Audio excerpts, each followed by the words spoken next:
we have a lot of things to talk about from this new pack, right? There is, first and foremost, Fiendsmith at full power now. Lacrima the Crimson Tears is here, Rex Tremende is here, and that means we can now finally play Fiendsmith Control with Agnum Day as well. I'm looking very much forward to that. You guys know that's one of the decks that I enjoyed playing the most in last year's TCG formats. Kind of saved Snake Eye format for me because I could finally play a non-combo deck.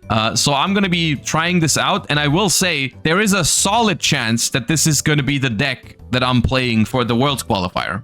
Some sort of Fiendsmith Control. Of course, there's going to be another ban list. There's probably going to be another pack. It's not guaranteed yet, and I have to test it. But at the moment, like if the Worlds qualifiers were happening next weekend, I'd be playing Fiendsmith. Now, this was my first draft at the deck. The idea, of course, you try to slow the game down with a decent amount of hand traps, and I've chosen a Bestial variation of the deck because I think Bestials are pretty good in Master Duel right now, with Blue Eyes being a top dog in the format, as well as, of course, other Fiendsmith decks. I think Bestials are pretty strong. I'm a little hesitant to play Ally of Justice Cycle Reader. At that point, if you don't play against Blue Eyes or Fiendsmith, it's very bad. That's why I put DD Crow, because that also covers like Mermail a little bit. This deck plays 3 Lacrimas because Lacrima is actually your best normal summon. And in case anyone here is not familiar with Fiendsmith Control or the full Fiendsmith engine because you're only playing Master Duel, Fiendsmith in Paradise is a card that you're going to be seeing a lot of so far from now on.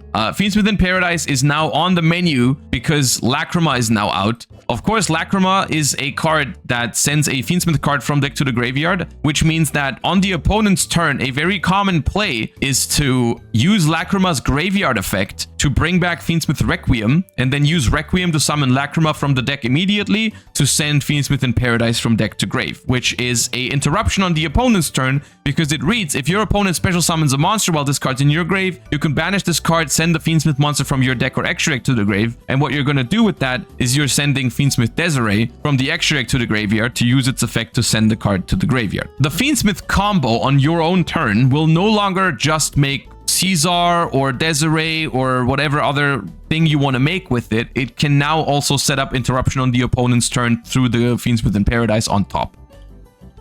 Yeah, I got the engraver made for it. Okay, that's a lot of Fiendsmith cards. That is a lot of Fiendsmith cards, but it is what it is. I think I'll immediately send the Paradise. The cool thing about drawing 2 Fiendsmith cards is that you can turn this into Necroquip and then draw a card of Engraver, which is why like drawing 2 Fiendsmith cards is completely fine.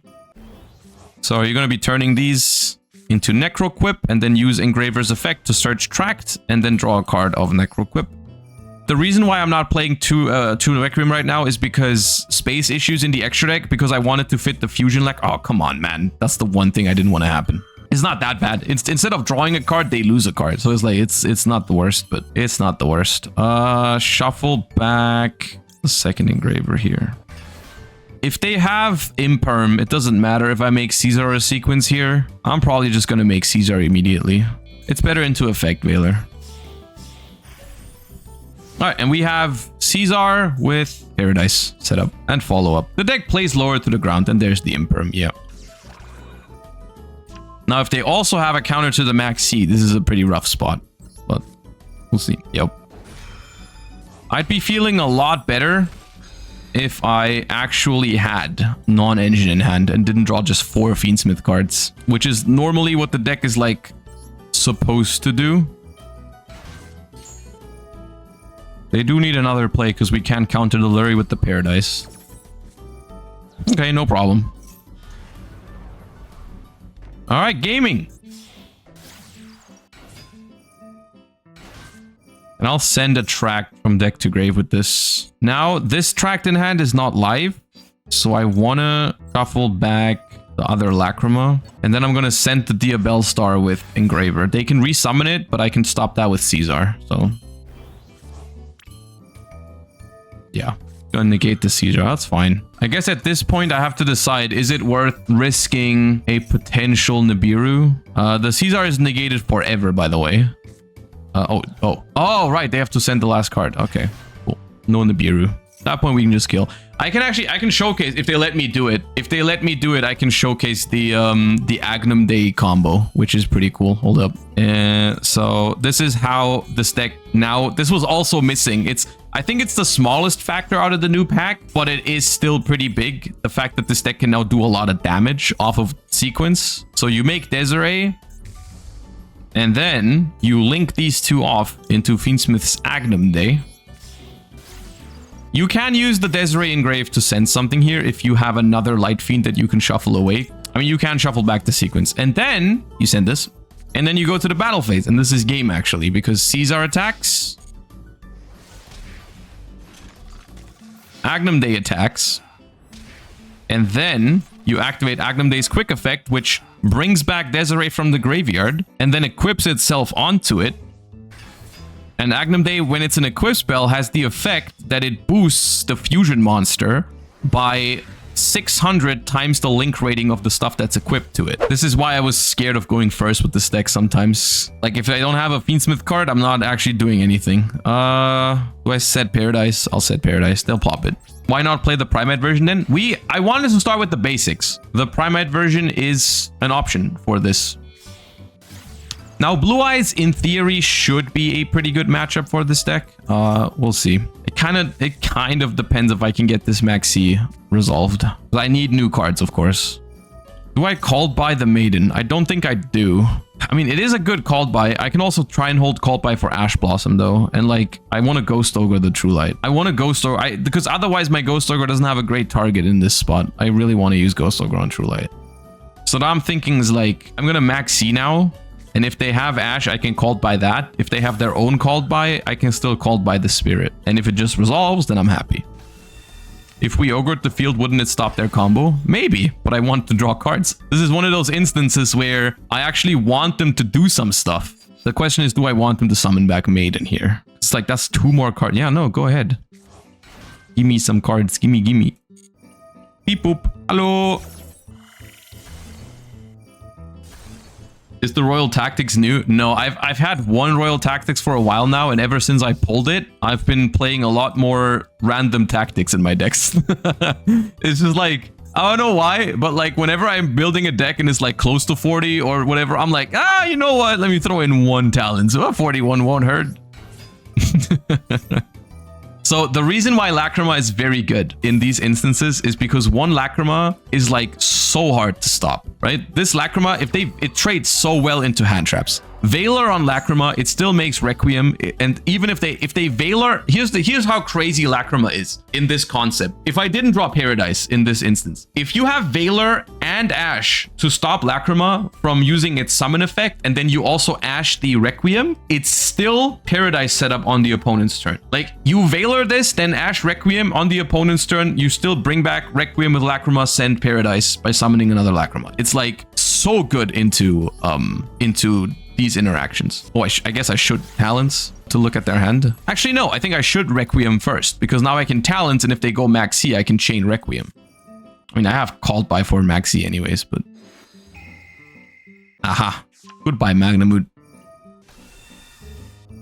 I will just use this on Blue Eyes, so it's 1 less they can show. Because I know they have 1 in hand, so it's 2 pop. I lose 2 cards regardless. Now it's just pop 1, and 1 of them is banished. Pops the Engraver there, which is fine. All right. You will not stop me from drawing a card with Necrocrypt Princess. I will get my... I want my draw, and I will get it. This is also compared to... Like, once again, same thing here with the sequence. This is game this turn. Because of... Oh, come on. Did not get my draw. This hand is a banger, though.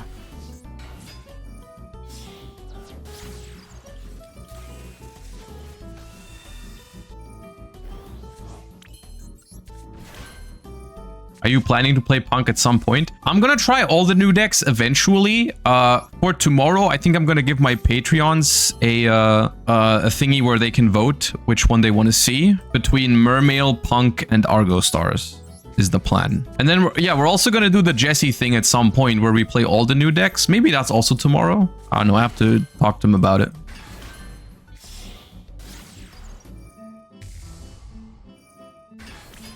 I think I'm asking too much right now because I'm trying to see if I can end on Desiree plus Caesar plus leave the Necro Quip around, but I don't think I can. Yeah, I don't think I can. No Apo? No, this deck doesn't even play Apo. I don't care about banishing Lacrima. This might be the first time I'm using it today even. I don't know if we've used it before. It comes up very rarely in this version of the deck. We did get Agnum Day, yeah. This is mega greedy. It can make Caesar plus Desiree if I want to. Do I want to Caesar plus Desiree? I mean, it's probably good, right?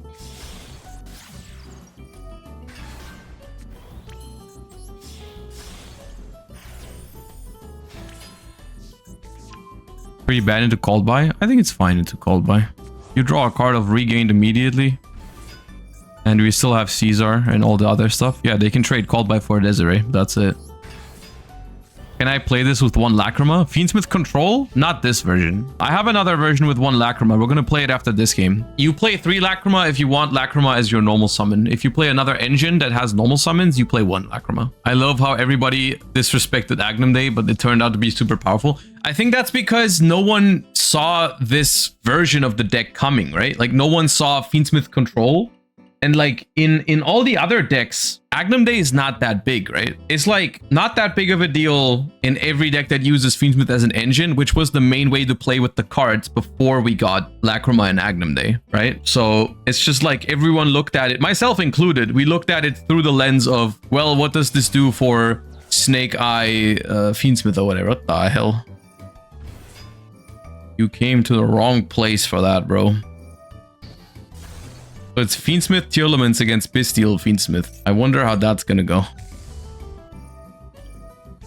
Let me think about that for a second. Should I shuffle back the kit to draw a card? I think I won't. I think it can stay banished.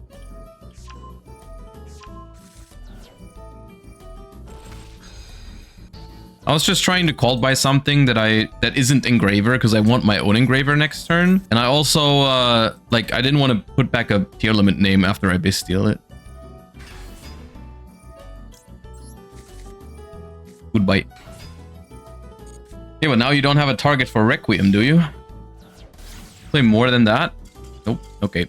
That's what I thought. We have played a decent amount of Fiendsmith control now. Here's another version that is now getting a little bit better as well. This is Primite Fiendsmith, which is something that at the moment I don't have Bestials in it, but you might want Bestials the way the current format is shaping up. This is an updated version of a deck that I have played in the TCG and in Master Duel previously. There's a few changes that have happened to the deck. Of course, now with Agnum Day and Lacrima being added to the deck, you are going to make use of those tools. You play Lacrima, you play Agnum Day, you also play Paradise now, and that makes the deck a lot stronger. There's another thing that happened with the last update. This is not in the most recent pack. This is now in the Legacy pack, and that's Dippity. Dippity is a level 4 Light Fiend, which I have added instead of White Duston, which makes me sad on the one hand because White Duston had to go. On the other hand, this being a level 4 makes it so you can now access Chaos Angel with Necroquip Princess, Engraver, or a Bestial monster with your Dippity. In some cases, it's even a Light and Dark Chaos Angel. So that's pretty good. Probably worth playing over White Duston. And you could theoretically also, I have some extra deck space issues, so I don't do that right now, but you could play Baguska. You can turn Dippity plus Lacrima into Baguska, or Dippity plus Primite Dragon Ether Barrel into Baguska, which is an option. You know, that's pretty strong card. Maybe you can cut one of the rank 6s here, but I'm hesitant to take out Lars because right now I want to try something that some people have suggested on my last deck list, which is to take out the Summon Skull / Beast of Talvar or Driver so that I can play Gamma, which I think is something worth trying. This deck is slightly over 40 cards because I think it's more important that this deck doesn't draw the Vanillas or the Fiendsmith in Paradise, because I think the deck is consistent no matter what. You kind of want to maximize your chances of seeing the Primite card, so it's kind of like a back and forth, but I really hate drawing the Vanillas with this deck. What did I say about the normal monsters, dude? Nah, I lose. It's pointless. I can't beat the Roar in the graveyard. Dippity.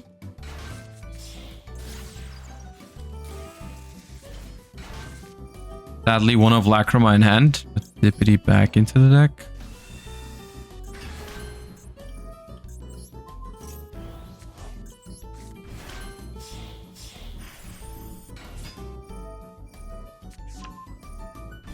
This is where we can get Nibiru'd into Oblivion. But basically the idea is that you threaten Caesar first before showing them Primite. So if they have Nib, they kind of nib before you make Caesar most of the time. So with this deck, we're basically just trying to do the same thing as the other deck, but we have Drill Beam set up for the grind game as well. If we draw like this, which I'm not sure if it's worth the trade-off. I'm pretty sure it's not worth the trade-off of playing all these vanillas. It is stronger if you have Caesar plus Drill Beam than if you just have Caesar, of course.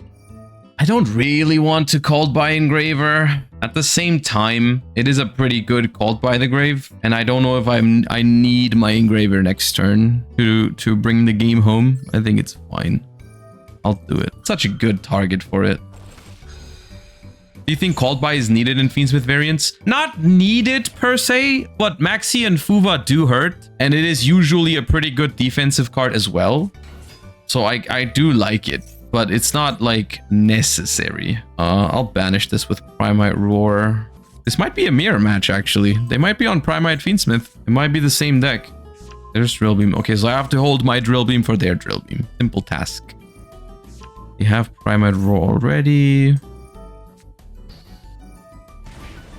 All right, you a White Dust on or a Dippity kind of man? Dippity, okay. Okay. Dude, thank God I have this ghost. Actually, no. Dude, both? Both?